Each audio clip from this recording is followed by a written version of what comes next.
This section introduces the overview of forging processes.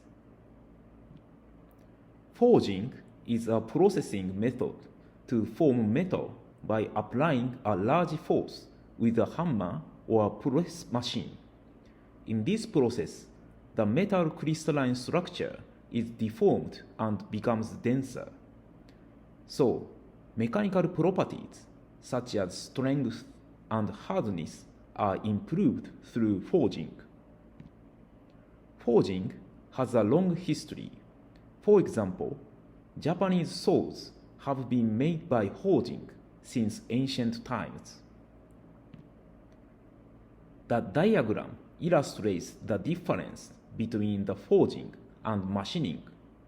The main feature of the forging process is that it increases the strength of the products as well as creating its shape.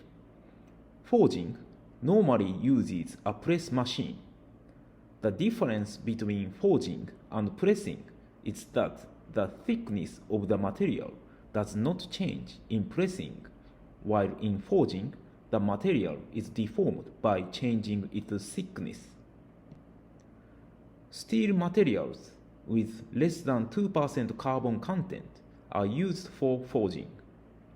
Forging may also be used to shape aluminum alloys to improve their mechanical properties. Automobile wheels are typically made of cast aluminum alloy, but higher-end products are made by forging. Forging process increases the strength of the wheel, requiring less material to achieve weight saving. The aluminum automobile wheels may be a familiar example. Ferrous and steel materials become ductile at around 800 degrees or more, and aluminum alloys at around 400 degrees or more. At these temperatures, the requiring pressure for the forging is relatively smaller, so larger shapes can be processed at these higher temperatures. Hot forging is forging process at these temperatures, which are known as recrystallization temperatures.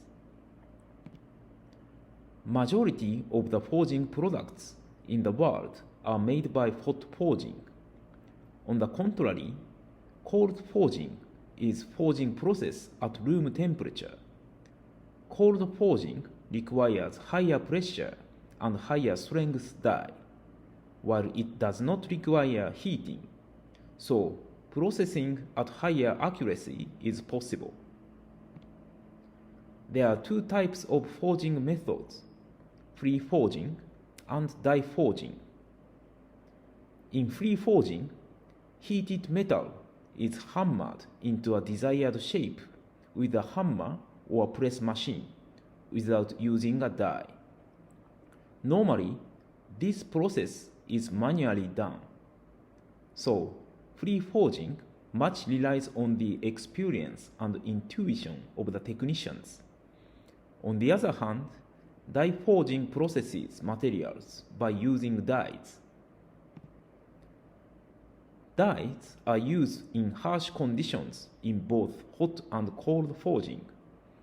In the hot forging, the material is at higher temperature and the mold is easily damaged by the heat. In the cold forging, a large amount of pressure is applied to the workpiece, so the die must have higher strength. In addition, in the forging processes, excessive material of workpiece is ejected from the dies and forms bars, so deburring is required after the forging process. Air hammers are normally used for free forging. Air hammers are a powered machine tool that presses materials. Typical air hammers are driven by compressed air or a motor and forges workpiece by moving the heavy hammer head up and down. Forging press machines are used for die forging. Dies are installed on the machine to deform workpieces. Motor or oil pressure is used as the power source.